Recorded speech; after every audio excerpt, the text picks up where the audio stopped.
Just an unreal week for you guys. You're sitting at the dinner table, recalling the walk-off hit in the bottom of the 11th by Mason Jirwa. How do you explain it? I don't know how you explain it. I really don't.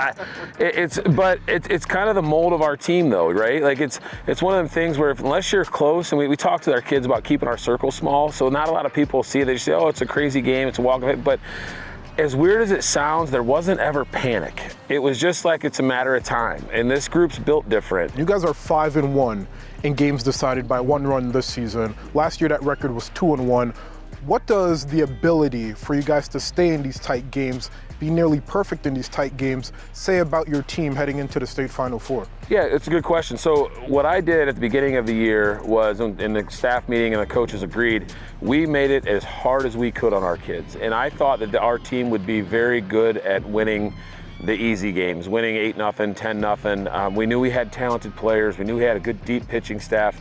I didn't know if we were tough enough to win 3-2.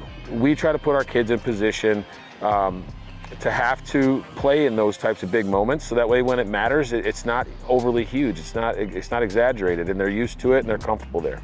Walsh Jesuit, that's your state semifinal matchup, as you mentioned. Sean Sullivan, top-ranked pitcher, fastball goes up to 96 miles per hour. How do you prepare your guys for that level of pitching? You don't. You know, because they have to see it, right? The speed of the game is something that's going to happen. But you know, we've got good guys too. There's no question that Sean Sullivan's the real deal. He's a great pitcher. I've watched plenty of film on him for not only this year, years past. You know, his reputation precedes himself. You know, but I think that we have a really good game plan against him. I think that, you know, whether we execute or not is yet to be determined. But we have a game plan that we think that will work, and we're excited. We trust our guys. You know, and we'll do some things this week to prep them for that and trying to execute. But at the end of the day, it's going to be who throws strikes, who makes routine plays, and who puts the ball in play. And I believe we have a group of guys that can do those things. The theme is redemption. You guys know what it's like to not only make it to a state Final Four, but lose in a state Final Four. You guys lost in 2023. What changes will there be in your approach to the state Final Four this year compared to 2023? There's some preparation things that we're doing a little bit differently. I think that then it was such a thrill. You know, myself and my staff being relatively new. I think we learned a lot about our preparation. I think that we're not just satisfied making it to the Final Four. We know the work's not done.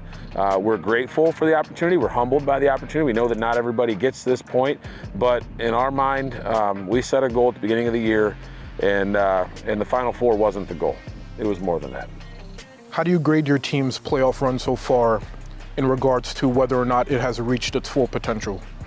We haven't, but the run has felt a little bit surreal to this point, just because it feels like we're all spread out. You know, Clay and St. John's and those guys were on the other side of the bracket.